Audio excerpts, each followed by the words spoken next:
Welcome to Knowledge Unbound, everybody. My name is Brian Dewsbury, Associate Professor of Biology, Florida International University. All I do is just make space for stories. That's my job. I have one job. I'm not, this is not about me, it's about the guests, including the guests who reappear in my studio, damn it. After the interview is over. Okay, I know, I invited you. So technically that's on me. Today, I'm talking to an old friend, David Asai. I think David's complicated. I don't mean that in a bad way, and he knows what I mean when I say that. I think I could say that because when you listen to this episode, you'll see why I said that, right? And, when you do these conversations, Alice, you talk to people, as I know you will do in your podcast coming up. You talk to people and you're trying to draw things out that they hadn't realized needed to be drawn out. And this was one episode where we kind of went there, right? I don't want to give it away to you, but we talk a lot about his journey as an individual living the American experience of Japanese descent during a time when that was problematic for some. I want to introduce my studio guests who are gracious enough to join us again. Alice is going to be a podcast hero in about 1 month. Tell them who you are. Sure. So, hi everyone. My name is Alice Postolakos. I'm a computer science student here at FIU. As Brian said, I'm currently in the phase of creating my own podcast. Me and my partner here, we record here. It's called STEM Files, and it will be releasing very, very soon. I'm just here to learn more about podcasting and also just to hear Brian's amazing way with words, I don't know what that. First of all, when she said partner, it's not the person next to her. No.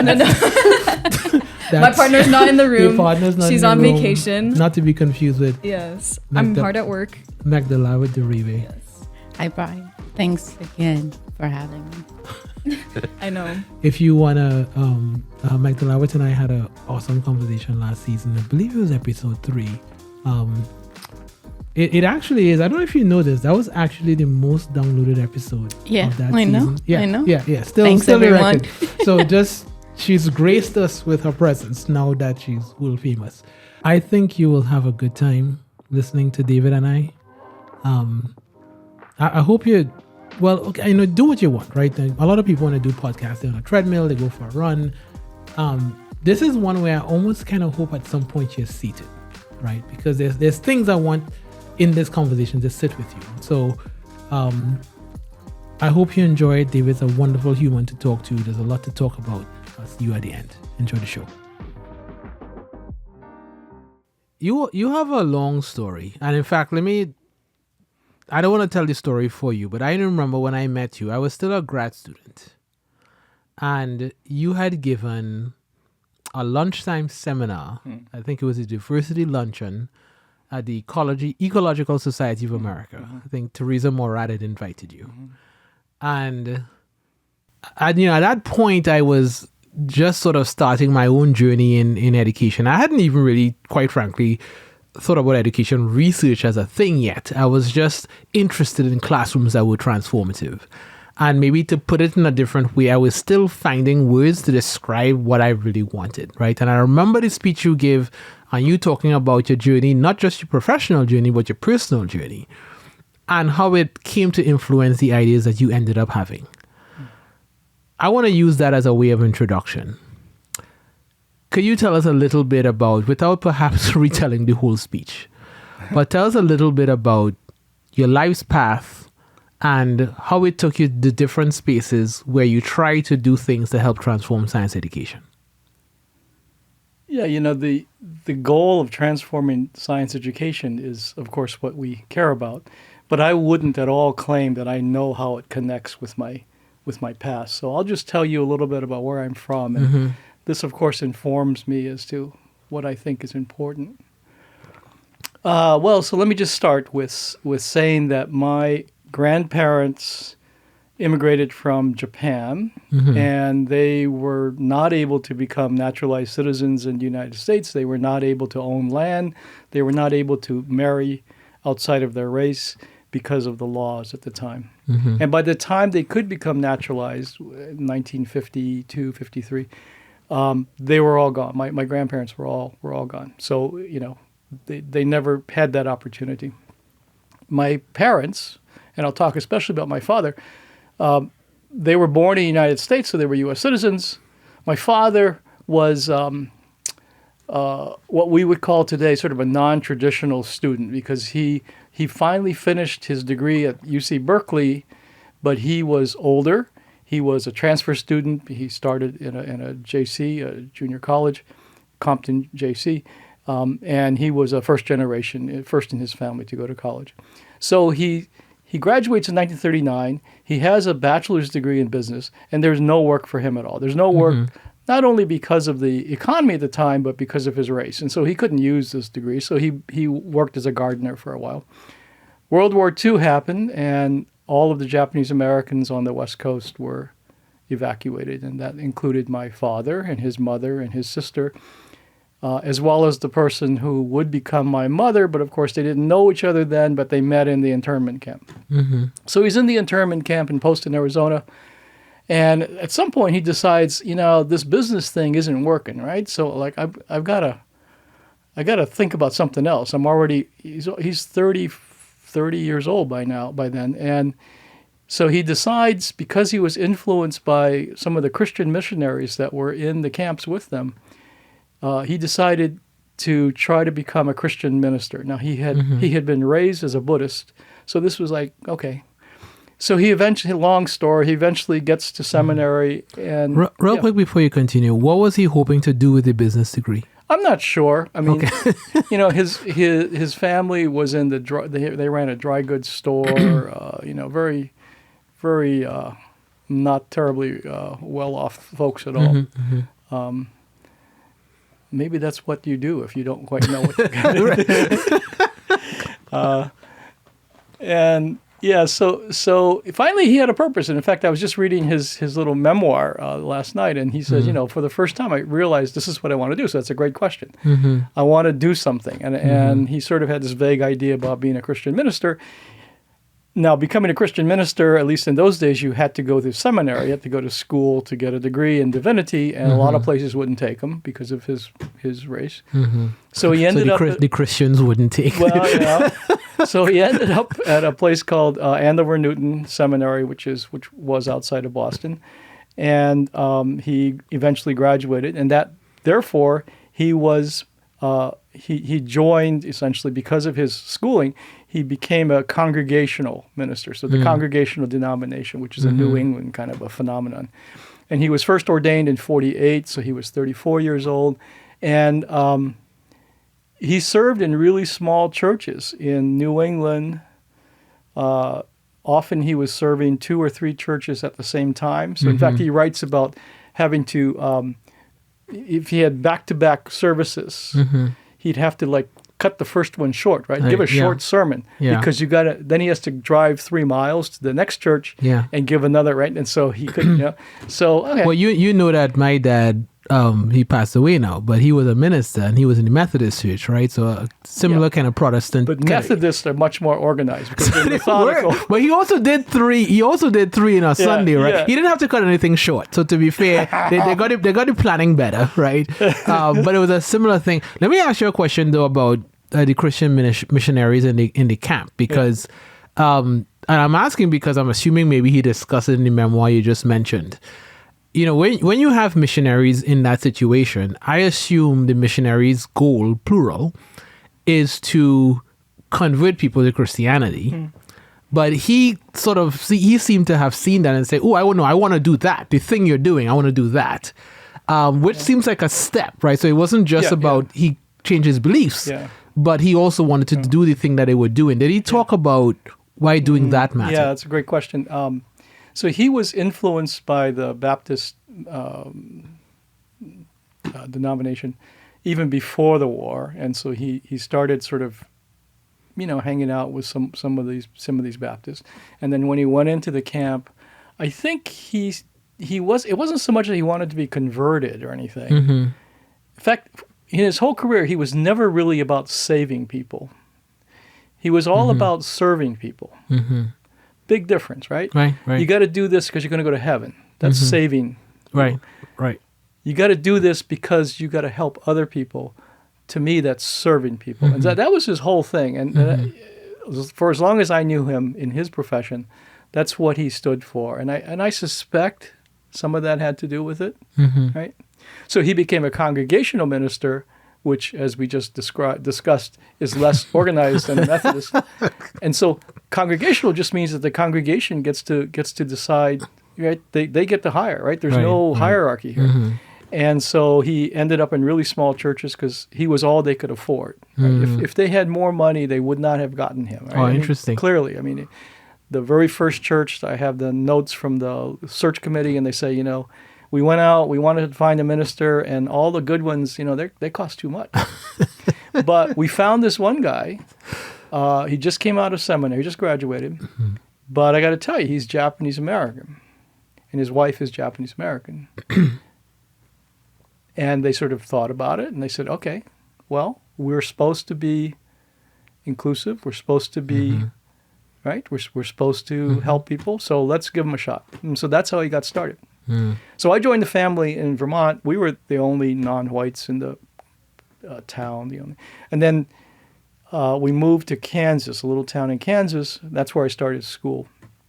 And there were like 9 to 13 kids in my class, very small. And I remember some of the older kids. Now, this is a really small place. There was 200 people in this town, but some of the older kids in the school would sort of pick on me and bully me. And I remember my mother telling me that... What year is this? This was... So I started school... So we moved in 50... So 59... 59 was the first grade, maybe?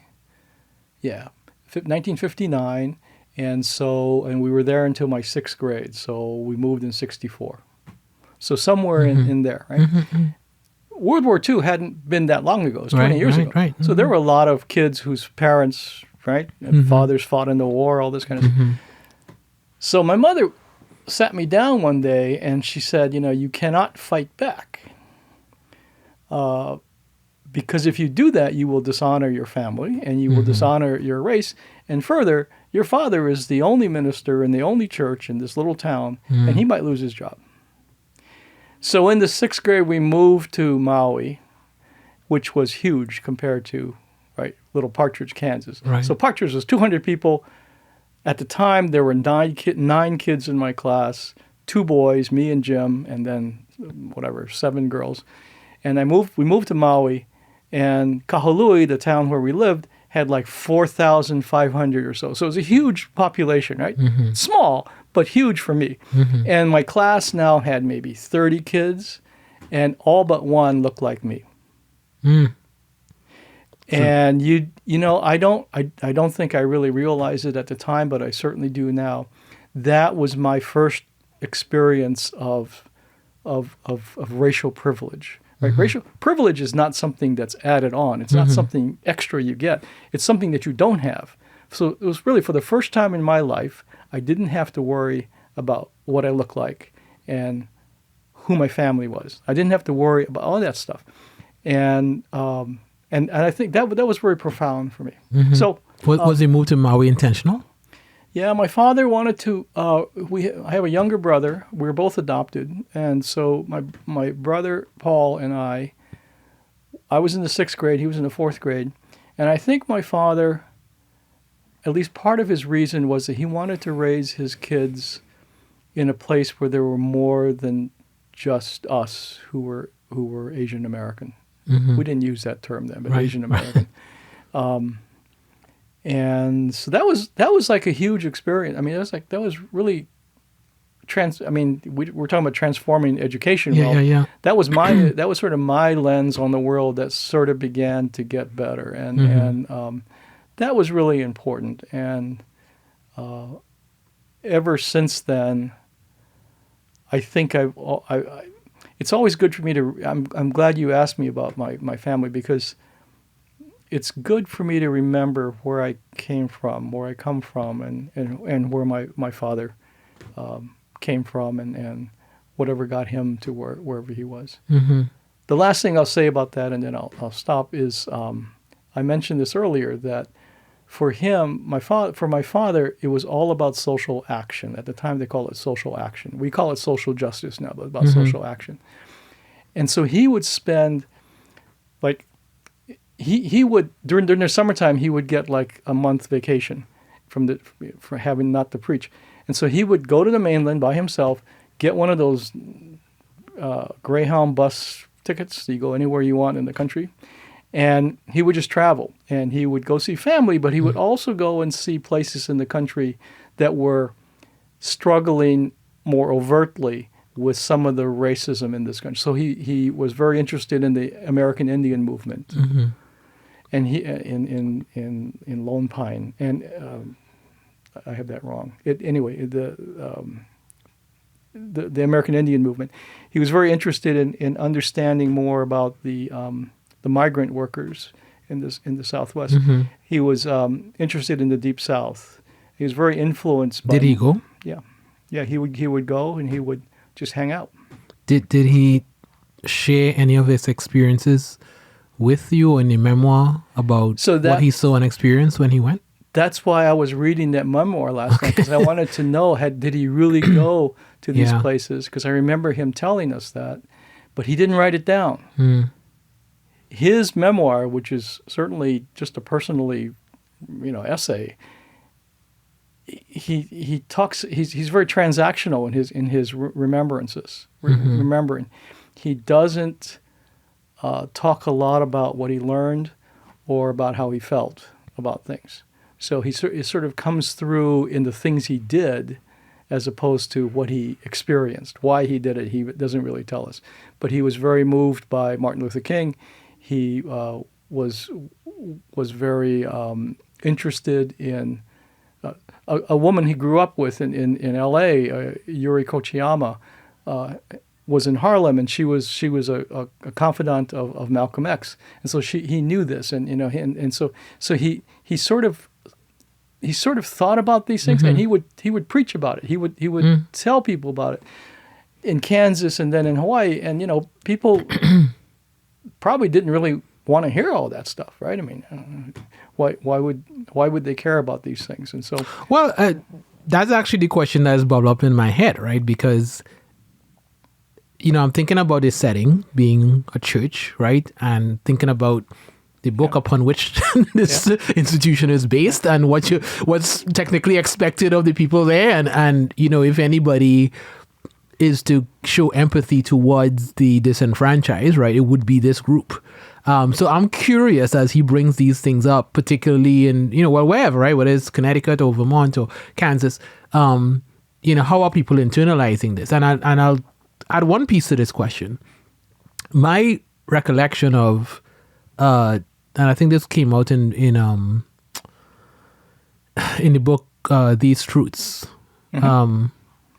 Joe Lepore. Joe Lepore, yes. And just talking about the role that the televising of the Pettigas Bridge beating, right, did to the American conscience, because now people are like physically seeing it, as opposed to you might hear it from somebody. There's some ways in which the way you're telling this, that your dad could have played the role of, hey, I've gone and seen these things. This is not an abstract thing. These are real people.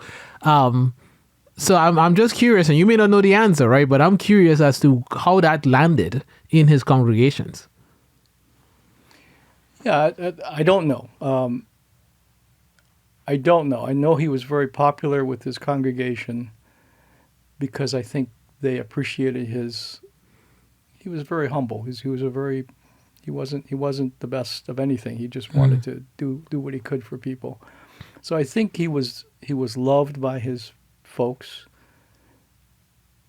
In his sermons, he tended to be very academic, right? So he would talk about, so when Martin Luther King was in the Birmingham jail, he wrote a letter to preachers, right? Letters from the Birmingham jail. And my father used that in one of his sermons, or maybe several of his sermons, reading parts of it, and then relating it to the book that you're talking about and what it means to be a Christian and everything. I think people appreciated that. I think they sort of maybe got it.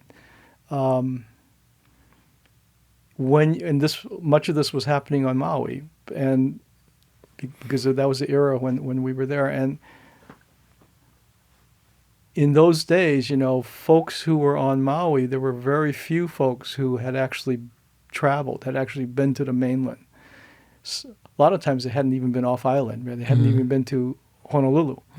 And so this was like a different world. And you think about being an American and you understand that these are Americans as well. But I think that, I'm not quite sure how well it penetrated, because race in Hawaii, we're very conscious of race and ethnicity.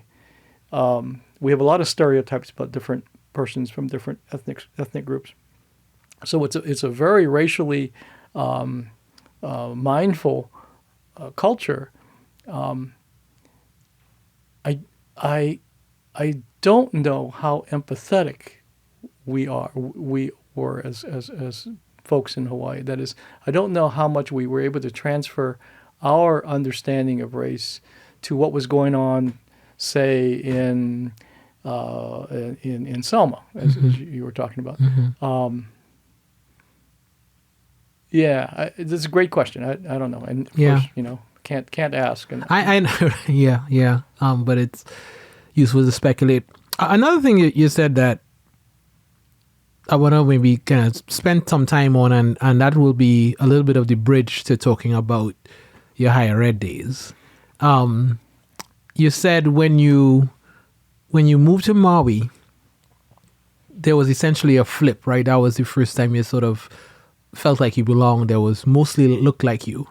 But at the age that you moved, you may not have been able to identify or articulate that at that particular time. You realize that later on in life, right? And that for me, encapsulates one of the beautiful things, the potentially beautiful things about education, and that, as you evolve, as you get kind of technically more proficient, as you're willing to reflect and explore, you find language for past experiences, or you get better understandings of things, and I certainly went through that process throughout, like even up until grad school. So I'm curious as to when you found language for it, like when did that sort of like hit you in its real authentic self, and then how it impacted your approach to academia, and when did that approach change or shift? I mean, I don't think I've reached enlightenment yet. Right? So we're still working on it. No, I'll tell you. You're absolutely correct. When I walked into that 6th grade class, it was sort of early in the quarter, semester, whatever it was, but it was not the first day of school, right? So these kids all knew each other. And so I was different. And even though I looked like them, I didn't feel like them. You know what I mean? I spoke differently. Right? I didn't use the same. That's like me going to Morehouse, by the way. Exactly. And we all look the same, but right. And so I think that took time. I think when I began to understand what it meant was after I went to college. So I went to the Maine. I went to Stanford for my undergraduate, and there again, we talked about so-called minorities, right? I mean, the whole racial differences were made much more clear, and I was in a theme house, a dorm, my freshman year, an Asian American theme house, where there were courses. We brought in speakers and stuff to talk about the culture of Asian Americans. Folks from San Francisco State, especially people like Edison Uno, and that was profoundly important for me, because this is very complicated, right? We don't have enough time, but I told you that on Maui, right? We didn't think of ourselves as Asian American. I thought of people as, well, that's a Chinese person, that's a Filipino, that's a Japanese, that's a Haole, that's a Hawaiian, and a Polynesian Hawaiian. And those are very distinct, and we had stereotypes, right, and everything. Right. You get to the mainland, people don't give a shit. Right, yes. You're all Asian Americans, and your history is rich, because, yes, the Filipino experience was different than the Chinese, but people don't care, right? So you all better figure out how this how this relates and how people are viewing you and how you can survive in this world. That was really important. So you learn the history, you learn some of the history, you learn, all this kind of things. You hear speakers, you listen to music, you see art. And that was, I think that was profound. The thing that happened at Stanford in my senior year was something called Students for Equity. So Charles Ogletree was my classmate there. Ogletree went on to a distinguished career at, he's a civil rights lawyer at Harvard and recently passed away.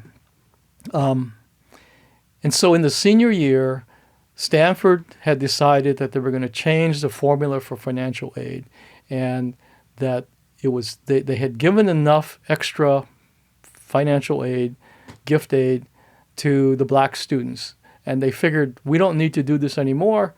We have enough, or we've whatever. So we're going to just treat them the same as everybody else. And what was really just, I think, probably the best thing that happened to me at Stanford was in that spring of my senior year, we came together, and we being what we called ourselves the Students for Equity.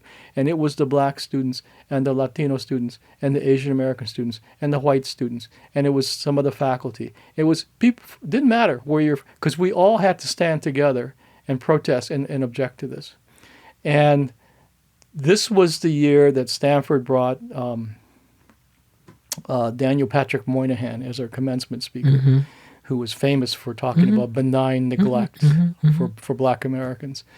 And so Charles Ogletree organized a walkout during the speech. So before Moynihan gets up there to speak, a bunch of us stood up and we silently walked out. And it was folks from all backgrounds, right? Charles used to talk about the big Rich Kelly, who was a basketball player, was like 7'2" or something. So when he stood up, you knew he stood up, right? But we were all right. We just went out and we just protested in that way. And the reason that was so important to me, I don't think this was new to me, but I think it sort of helps cement the idea that when we talk about inclusion and we talk about equity, it's not for special people. It's everybody has to care about this stuff. Right. It's not that everybody should be treated the same, but everybody should care about what's going on. Right. And we want to make make sure everybody is treated fairly. And of course, that becomes a very personal thing because when the Students for Fair Admissions bring suit against Harvard and Carolina, which resulted in the Supreme Court decision last year, those were some Asian Americans who were the plaintiffs in that case. I would argue they were misguided and misinformed, but nevertheless, those were Asian Americans who were bringing that. And I just find that so cynical. It's so sad that we were being used as a wedge to sort of divide, right? Because it was all about the Asian Americans getting. They wanted more admission. They wanted, and they shouldn't. Harvard shouldn't be bringing in too many black and brown students, for example. And it was just this awful feeling. And scholars who have thought about this much better than I, they point out that that's a cynical move on the part of Edward Blum to use the stereotypes that folks have about Asian Americans as about being the model minority, right? The folks who are always at the top of the class, who are always and to make them victims of those evil, dark-skinned persons who were being taken away their seats at Harvard or at North Carolina. I take that personally. I take that personally because I feel that folks with whom I try to identify in terms of my ethnicity, I feel that they are being used, as I said, to divide us, and that's just that's just so bad. Let me go back to something you said just a few minutes ago about the thing about inclusion and equity is that we should all care. Yeah. And that's an argument I agree with, but also an argument that I realize it's actually more challenging to articulate than it might seem, because I think for some people, when they hear that, especially people who also do equity and social justice work, it gets into our all lives matter space. And all lives do matter, like, as a kind of the literal meaning of that phrase. Yes, they do.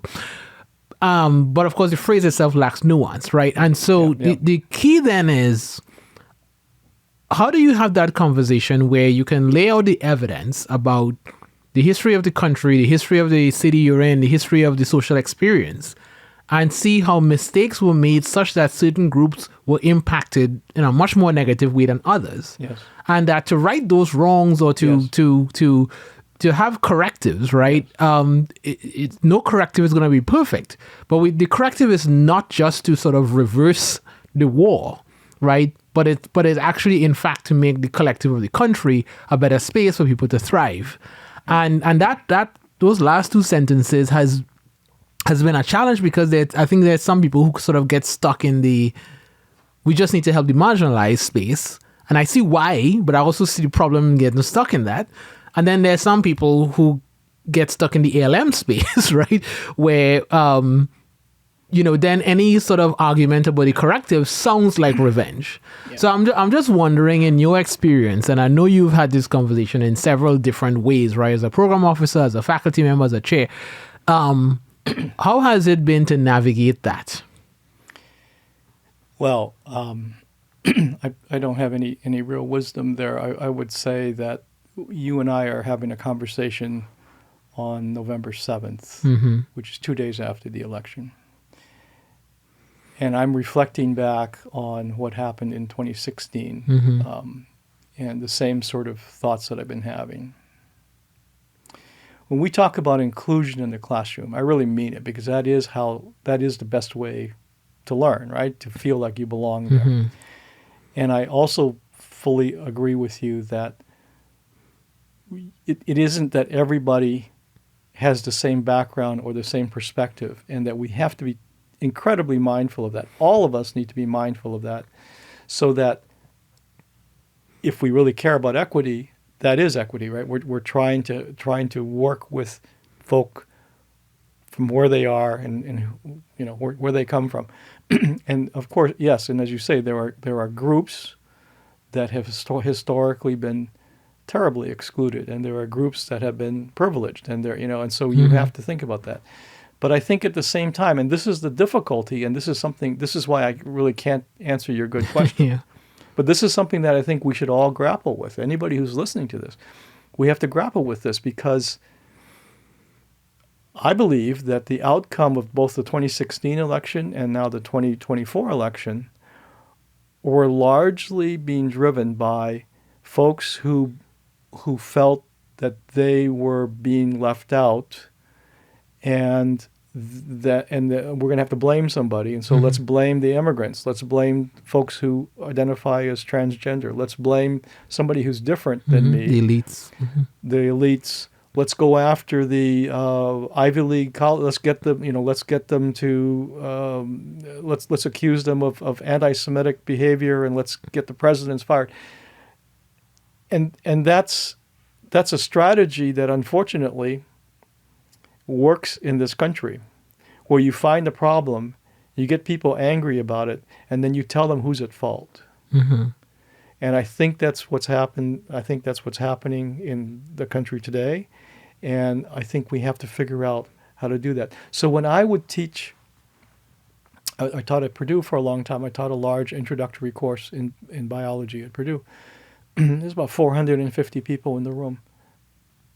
And this is not about race. Now, this is just because, most of them are white, right? So, but why would you assume that? but in fact, I'm sure for some of them, I was the first person who looks like me who could actually speak English, so they could understand. I would teach to the 50 or so kids up in the front, and those are the ones that I encouraged to come and work in my research lab, and they're the ones that I wanted them to step up and really achieve. And the truth is that I should have been a lot more inclusive, Not that all those folks in the back of the room were necessarily going to be my friend. They didn't necessarily have to like me. They didn't, but we shouldn't piss them off. Right. And I think if I had the opportunity to do it again, I would figure out how to really walk the talk of inclusion. It's not that all lives matter. That's really, I hope that's not what I'm saying. But I do think that it's something that we should be thinking about as this country continues to fracture. Yeah. And I'm worried that it's just going to get worse and worse. You know, one of the you know me well enough to know that I don't really like lists. Like people sometimes when I give talks or workshops, people ask, what's your favorite inclusive practice, right? But having said that, there is one thing I do that I really love, and I've been doing it for the entire time I've been teaching, which is have the students write a reflection as essay as the first assignment of the course.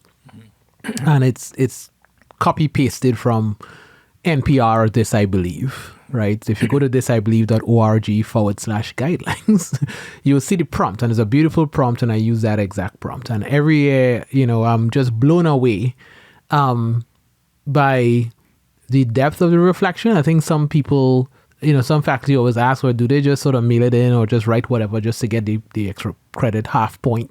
It's like, no, they reflect, And so I bring this up to say there was one year, I want to say was 2021. So it was like right after the Black Lives Matter movement had formed. And one student, and just for those who don't know the prompt, it's in summary, it says, describe the values that shape your deepest passions, right? And so it really kind of gets you into look inward and what is your sense of why. And so this student talks about having sympathy for BLM, and it was a student who identified as white, but her father was a policeman. And she talked in that essay about how she struggled because she was basically saying, well, I see the problem. It's hard to come home to somebody who you love more than anything else in the world and feel like the whole country or this whole part of this country views him as the enemy. Yeah. Now, obviously, everything in there has nuance, has context, and all of that stuff, right? But I guess I bring that up to make a few points. One is, please believe in the power of our students to engage in meaningful reflection if you give them a chance. So please, I encourage it. Number two, these issues aren't black and white. Yes. And then number three, she's sort of part of the other 400, right? Like, in terms of her identity and other variables, she probably wouldn't land into a category called marginalized. But when I walk into that classroom, I want all of them on my side, yes. Right?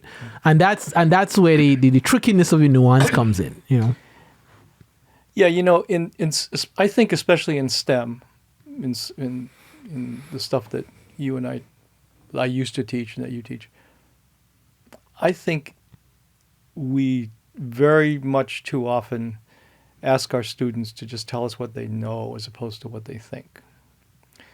And the exercise that you just described for your opening day is similar to what you had me do today, right? Which is to reflect on my history. How did I get here?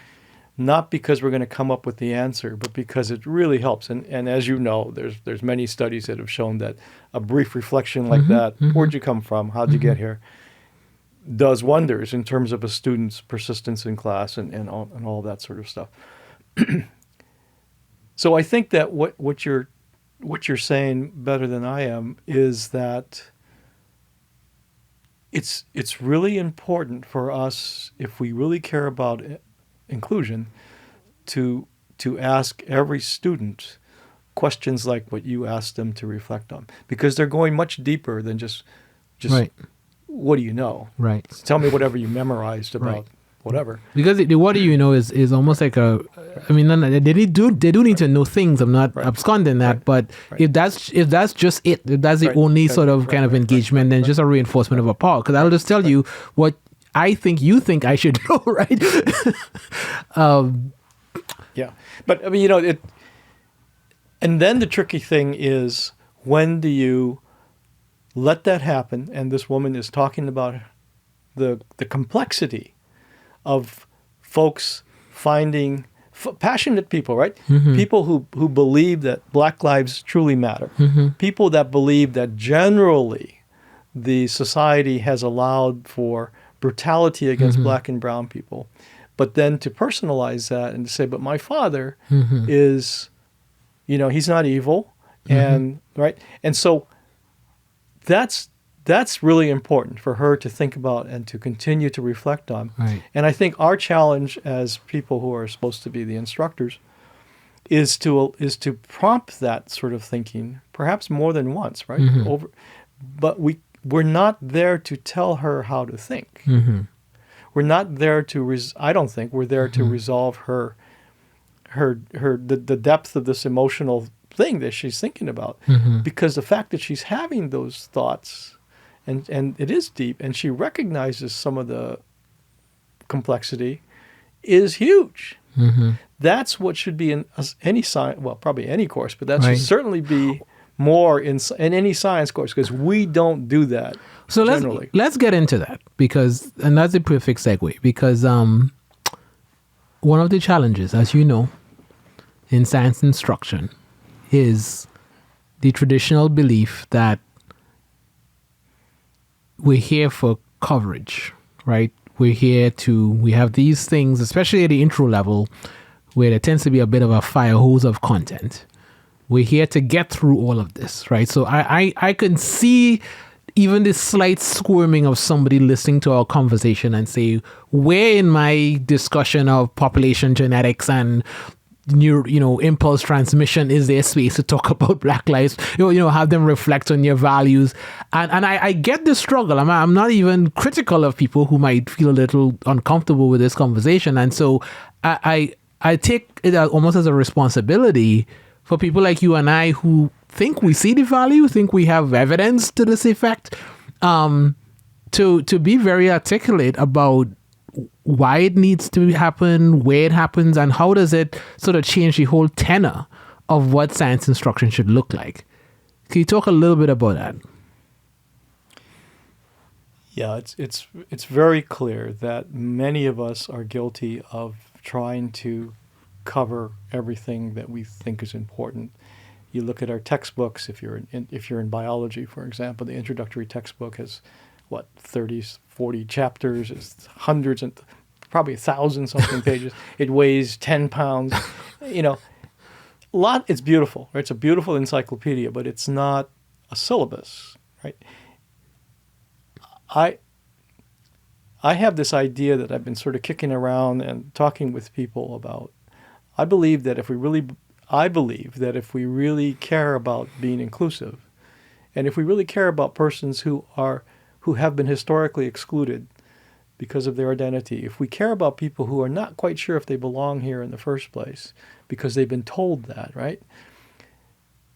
I think we need to overhaul what we call the introductory experience in STEM, in science. I think we should do away with the disciplinary silos. I think it shouldn't be first you take biology and then you take a chemistry course and then you take a math course and whatever. That instructors have to come together, put in the time to figure out what do students really need to know to come away with from this course. What are the competencies that we want them to have? And how then do we teach it in a way that breaks down these silos so that the student doesn't think, well, that's chemistry, I don't have to care about that. I want to be a biologist. Or a student who gets her first C in a chemistry quiz and figures, well, now I can't be a doctor because if I don't get a great grade in chemistry, then how am I going to, whatever. That's hard, but I think that we should be smart enough to be able to do that. So the real question is just, what do you really want our students to be able to do at the end of that semester?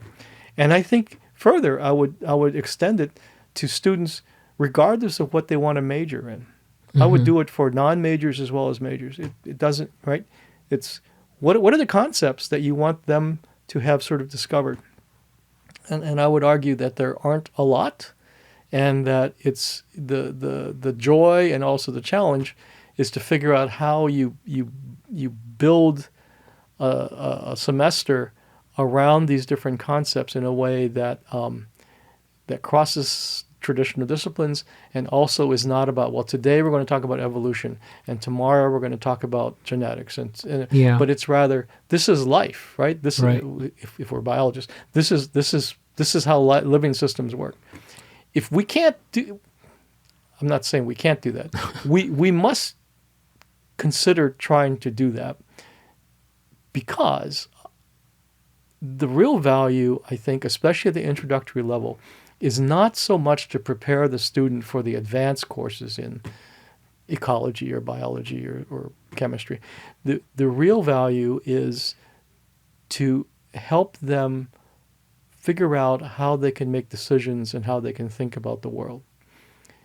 And making decisions from evidence, right? And that means knowing evidence that makes sense and evidence that doesn't make sense. That means being able to debate the evidence and question, how do you know that? Why do you say that? If you spend the time, like you say, if you spend the time doing all that, then you're not going to be able to cover everything that's in some.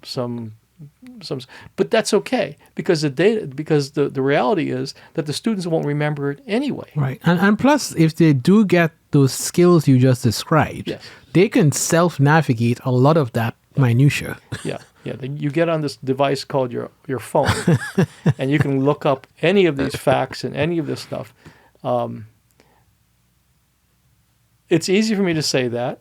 I know it's hard, and I would argue that the best thing that a university or a department or whatever administrator can do is to give interested instructors the time to play around with these things and to come up with, well, what would this course really look like?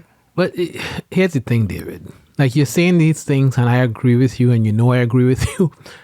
But even in that, 4 minutes or whatever, you just explained that, you're touching on so many infrastructural things that would need to get overhauled. Yeah. Because, okay, that last statement about giving instructors the time and space to tinker, all right, that means we need to think about salary structures. We need to think about just time as a resource, right? So if you're teaching 3, 4 loads, right, where is the time to actually sit and reflect about course design? Many institutions, hire instructors the weekend before class, because the contract structure. So all these systemic challenges, even your earlier point about the disciplinary silos, right? The model of the most, 99% of the college curricula is that you register for 3 credits for this and register for 3 credits for that, right? And so just that layout by itself, without anybody actually even saying something to you, communicates to you as a student is that's over there, this is over there, right? Yeah. So there's all of these relatively high level things that would need to get maybe even kind of blown up a little bit, and just completely reconfigure what are you communicating? Absolutely, and it's not the students that have to confront all of this, as well as it is also the instructors, the faculty, because I'm uncomfortable thinking about some other discipline because I don't really know the math, I don't really know the chemistry or whatever it is.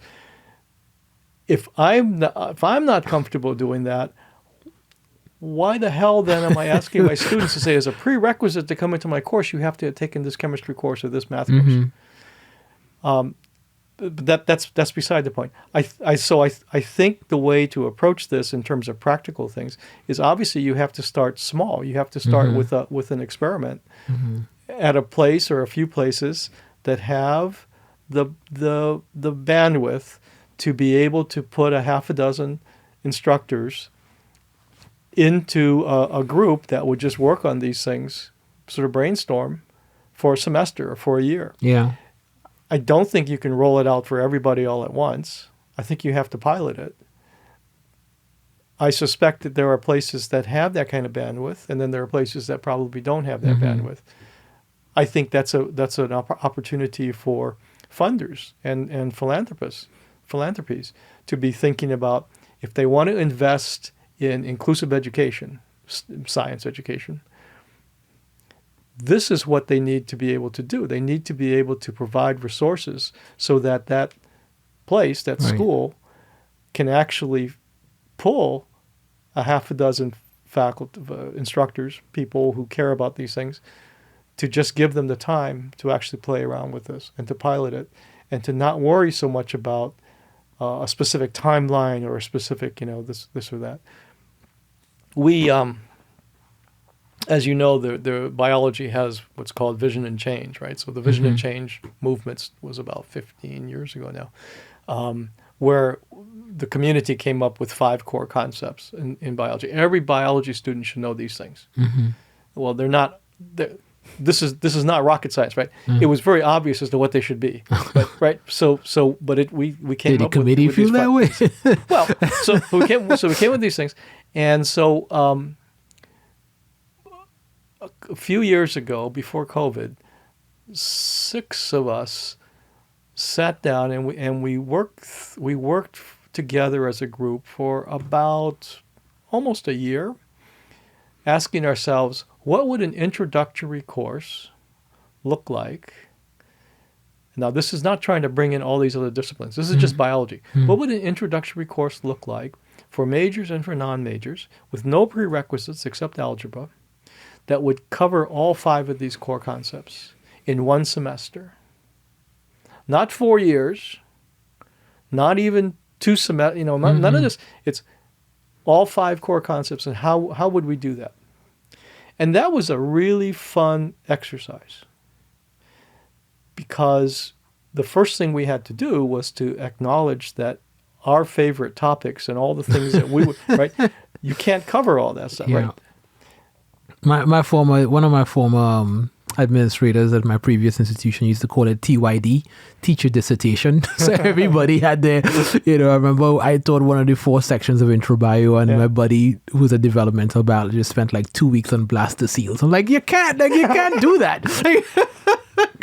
But he just, thought everybody should love it, right? So and yes, and I think that if we are going to tackle this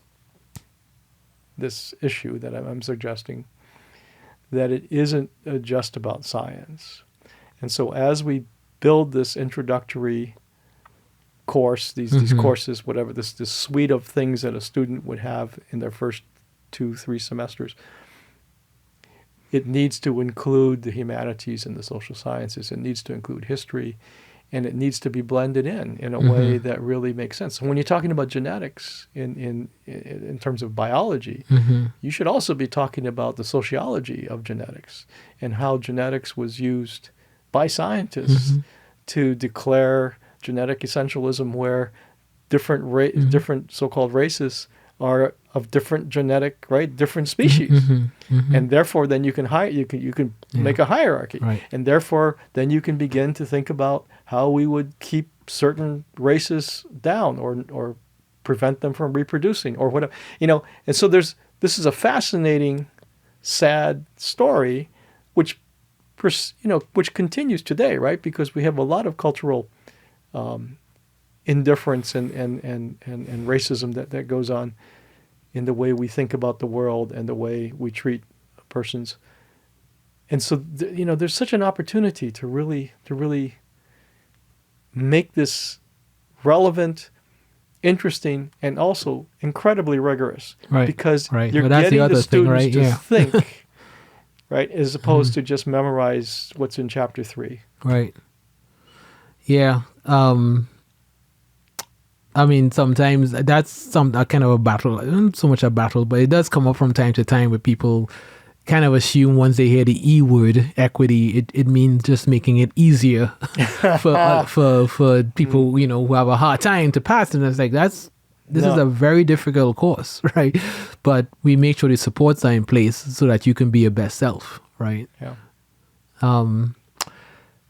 put on your program officer hat for a second, and maybe I'll take a kind of a glass half full view of it. In your experience, can you give maybe a couple of examples of places where you've been excited about what they've been trying and seen some sort of results from being very innovative and thinking outside the box? Yeah, it's really cool to learn what grantees are doing, and so there are some examples that maybe I can share, but I don't want to pretend that necessarily they were all that successful, right? In the sense that everybody did it and it became an institutionalized thing, Right. But I admire people who try these things. So some folks at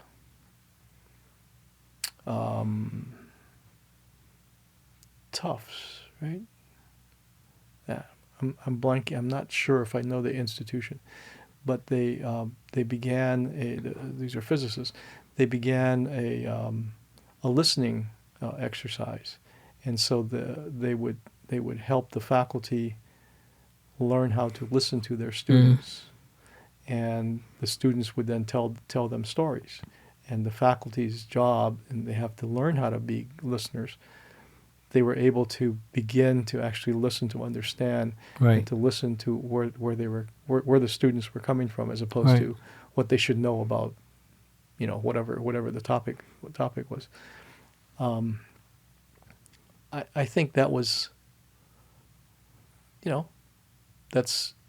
it seems kind of obvious that that's not a bad thing to do, but the grant, I'm assuming, gave them a little bit of sort of ability to actually encourage the faculty to engage in this kind of exercise. See, I don't know if I would agree with you that it seems obvious. I think that's actually the challenge, right? That, Right. again, when we talk about this sort of paradigm of teaching, I dare call it humanism, right? Like kind of having that individual front and center. One of the things we have to recognize is not just the message of teaching in a humanist way. There are all the skills that are involved in doing that, none of which we can assume that people have, because, maybe you tell me a little bit about your graduate training, but I could reflect on my experience, master's and PhD, where that stuff was almost beaten out of you, right? you were A, encouraged not to teach, first of all, and then B, you it may not have been said explicitly, but anytime you brought in any concept of like emotion and Yeah. it just ran counter to what the culture of science was, right? And that made its way into science teaching. So there's like, listen to you for what? Like, why? But I'm the one with a PhD. Why would I?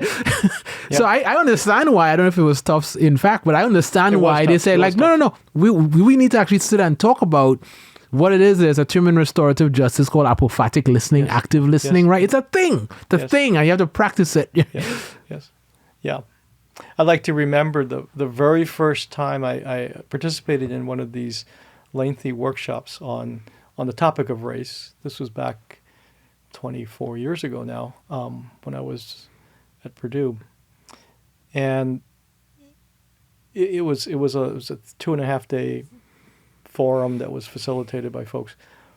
And it was really a transformative experience for me because of this listening that you're talking about.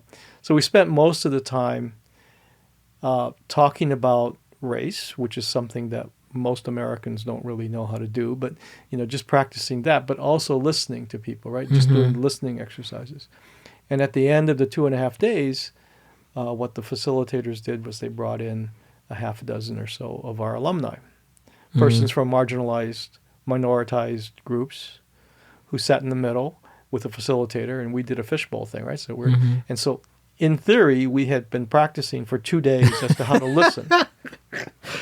I'm afraid I know where this is going. No, it was incredibly emotional and really, as I said, very transformative for me, and I think for many of the people around that outside, because we weren't there to tell these young people what the answer is. They were there to tell us how it felt, right? Not what they learned, Right. not what their thesis was, or their whatever, but it was about how it felt to be in our classroom, how it felt to be in our labs or in our, and because we had sort of been prepared to learn how to, to practice our listening skills, that to me that was a really important moment. Yeah. And it's something that I've worked with that group for many times since then, and every time I've learned more about myself, and it's also been interesting to see how it affects my colleagues who have been in these kinds of workshops. I think, honestly, man, I think it's even beyond that. Several years ago, I attended a workshop that did an active listening exercise. That's actually where I learned the term. And that I've since co-opted and used in workshops that I run. And it essentially is, just giving a light summary here, is you have a person with a partner and you have some prompt questions, like 2 or 3. And one person is the speaker and the other is the listener. And the speaker answers the prompt questions. Says, name where you're from, but then some other kind of provoking question. Describe a life-changing experience you had, something like that, right? And the job of the listener is to stay completely quiet for 5 minutes. And then they get 2 minutes to ask clarifying questions. And you have to ask clarifying questions. You can't just then say, yeah, I remember when I went to the Grand Canyon too, right? And I am amazed at how much faculty struggle with that exercise. Yes. Struggle, So right? And it becomes a ha-ha, we didn't finish the thing. And it's like, interesting. And part of it, and I'll finish the point here real quick, is I think back to my own graduate training. And essentially from day one, you're encouraged to be the brightest person in the room, speak up, like have an opinion on that paper in lab meeting, like ask a question at seminar, right? When you're in class, you need to be the expert. Like we're training in you to be the sort of the most important person in this ecosystem at all times, right? And that doesn't lend itself to shutting your brain off and listening to what's coming at you. And to some extent, and maybe this is what the TOPS people realize, is like, you can't just ask people to just have this skill. You almost have to kind of you have to reprogram what it means to be in a true dialogue, because all you've been used to this point is like, it's my voice that matters. Yes. The exercise that I was describing is very similar to what you said, except they called it passive listening. So it wasn't active listening, it was passive listening. Again, the speaker speaks, says whatever they're going to say. The listener's job is just to shut up and just listen, really listen, not to think about what am I going to say next, right? Not to argue about it. Right. And if the speaker's done, then you just sit there quietly. That's really hard, right? And so I have also facilitated that with other groups, and I'm not terribly expert at this, but what I like to do at the end is to ask the folks, so how did it feel to be the speaker? Get some answers. How did it feel to be the listener in this kind of exercise? And often folks will talk about how difficult it is to not to not respond, not react at all, and just to try to really just listen. Right. And that when the speaker is done, it's silence. You don't have to fill in the silence. Right. And so this is not an exercise in how much did you retain, how much did you remember whatever the person said, but rather how did you feel? Right. How did it feel to be actually listened to? Not how did it feel to be heard so that you would tell me whatever you want to tell me about this, and whatever I said is less important than whatever you want to say, right? It's a huge difference. Yeah. And I mean, I don't want to get too fatalistic here, but and this may sound like a digression, but it's not. One of the reasons why that exercise is important to me, and not just with faculty, but even in class, the way I teach, the way we organize group work. We talk about one of our guideposts for the class. We read a list of guideposts at the beginning of class. One of them is respect silence, and we actually talk about what that means. Everything you just said, we do with intro bio students, right? And part of why that pedagogy is so important to me is I see the world they're in now that is populated by notifications, by TV programs where complex issues are dissected in 3 minutes and profound opinions are given with no context, right? Where just the bandwidth to sit and just have a moment with stuff and be able to ask questions and sit with your thoughts and have opinions over a period of time is just less and less available, right? There's this comedian who's I'm laughing because he's funny, but he said, what word I never had when I was growing up? Mindfulness. Because you were mindful only you didn't, right? Like you're on a bus, right? You went to a mall to meet a friend, you waited until they got there. There was nothing, no like whole computer in your hand. And I don't want to sound like an old Luddite or whatever, but I do think I would like to preserve in this age of beautiful technological progress and all of that stuff. I think there's both critical thinking value. I think there's social value in developing this skill of being in social spaces where you have a real ability to listen. So that's not just even a faculty thing, but it's also a student thing as well. I agree, and I don't know if it's being a Luddite or not. I'm not sure if I guess technology has a lot to do with it in terms of the speed with which you're being given information, but it's what we were talking about earlier in this conversation, this need to have the time to just think about something. You talked about a reflection that you do in the very first day of class, right? You ask the students to reflect on what's important to them, right? What they care about, and reflection, in my view, in my experience, reflection is not something that we do a lot. Perhaps we do less of it now than we used to before, but also it takes time, even when you are good at it. If you really want to reflect, right. So this conversation has helped me reflect on things, and it's I don't get to do this every day, right? I appreciate that. I mean, again, like I just love telling stories with people. I want to ask you one more question. I'll get you out of here on this one. I know we didn't get in too much in the specifics of each of the stage of your career, right? But I'm remembering your story about belonging and the different places you've lived, your experience with your dad, but then eventually you enter academia, faculty member. I think you were chair at some point at Purdue, a senior director of program officer at HHMI. So I think you've been in science ed in some form or fashion for a long time, seen a lot of things, some good, some not so good, and perhaps most importantly, where we need to go next. And I guess that's my question. Like when you kind of look at the landscape right now, I think we would both agree there's some good things being tried. There are a lot of good people with good ideas that are trying to keep this transformation going. What do you see as the next big step that needs to be taken?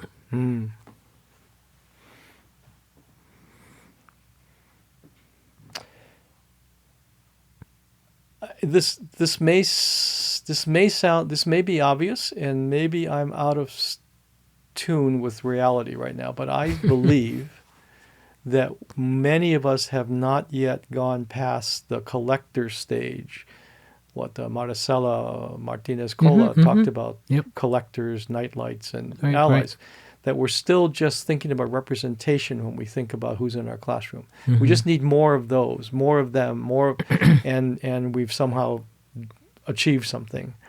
I think the hard thing is to take well-meaning instructors, staff persons who are in this business, and I think most of us are well-meaning. And it comes back to this time thing, but to give us the time and the facilitation, sort of the leadership, to to think about how we can change our structures and our behaviors, right? So that's the culture.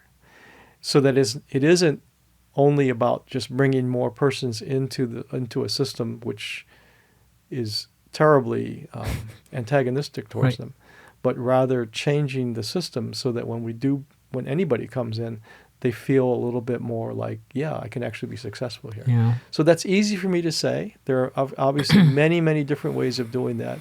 I would argue that many ideas, and this is what you just said, Brian, that over the last 3-4 decades, we've had lots of good ideas being tried. We know some of the things that work. We know that research experiences for undergraduates works. We know that good mentoring works. And we know that financial support for students works because it gives them time to do things, right? So these are things that we already know. The question, so it's not like we have to go out and find the fourth thing that works. Right.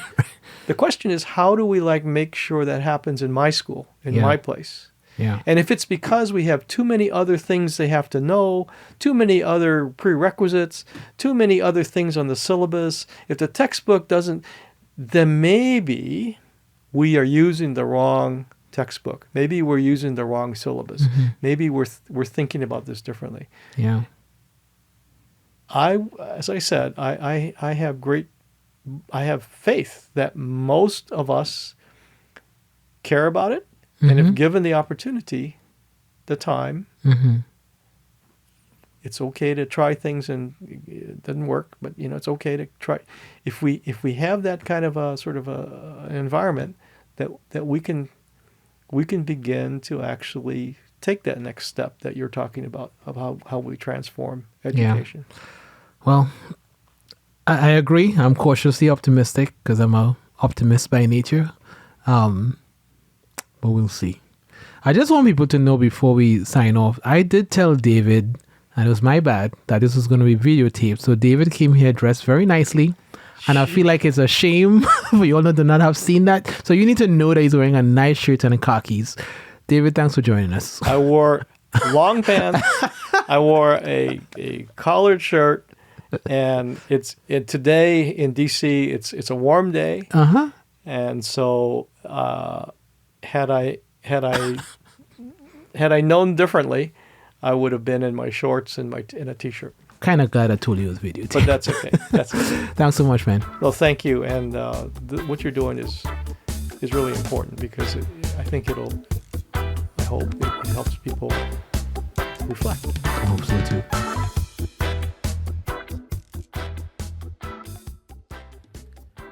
Knowledge Unbound is brought to you by the Rios Institute for a racially just, inclusive, open STEM education. We are generously funded by the William and Flora Hewlett Foundation, our producer, as always. Mr. Segev Amazai, thanks for being here, brother. Thanks for all that you do.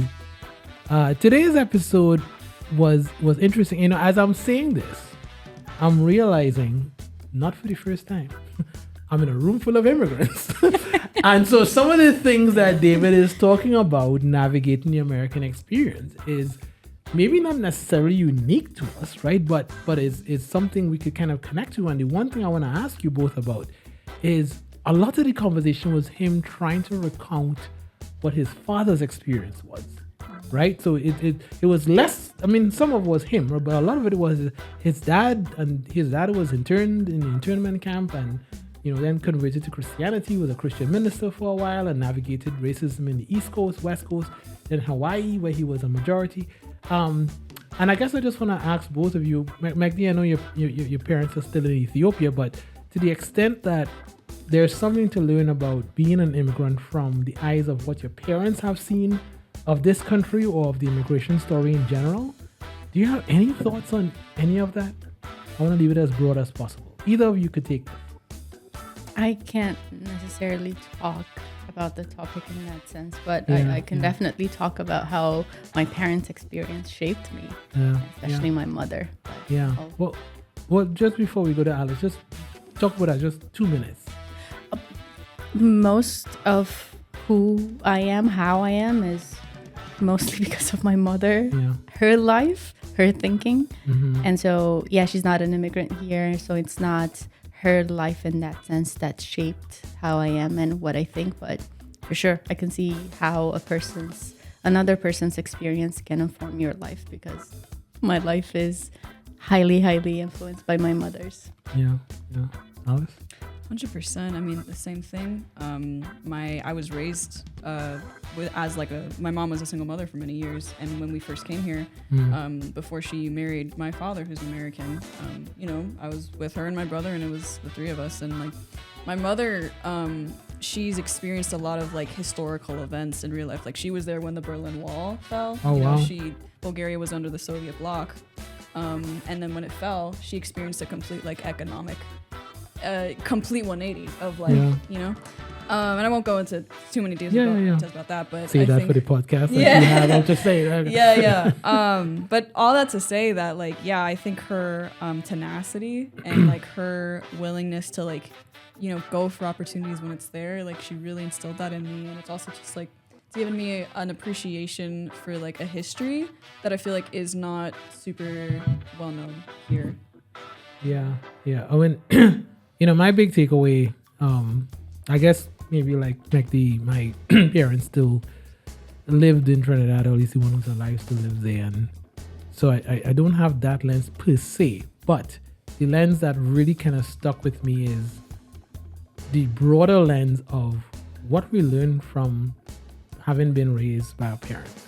And I think there's a sense in which neither of you articulated, and I think most of us won't until we're older, in that learning, we only kind of able to give language to that learning much later in life, right? In some silly podcast, somebody's interviewing you about it, right? Then you can do it. And so to hear him kind of talk through that, and maybe that's my last words for you from today's episode is to, I'm not in a position to know what your relationship with your parents was like or how that impacted your worldview, good, bad, or in between. But I think the important takeaway is that there was an impact in one way or the other. And it's up to us to maybe give ourselves the space to reflect on that and to ask the right questions on how it might be impacting us to this day in ways that we haven't fully articulated yet. Remember that as you bring yourself to your classroom, wherever that may be. I wish you the best week and be excellent to each other. When we talk about inclusion and we talk about equity, it's not for special people. It's everybody has to care about this stuff. Right. It's not that everybody should be treated the same, but everybody should care about what's going on. Right. And we want to make sure everybody is treated fairly. I believe that if we really care about being inclusive, and if we really care about persons who have been historically excluded because of their identity, if we care about people who are not quite sure if they belong here in the first place because they've been told that, right? I think we need to overhaul what we call the introductory experience in STEM, in science.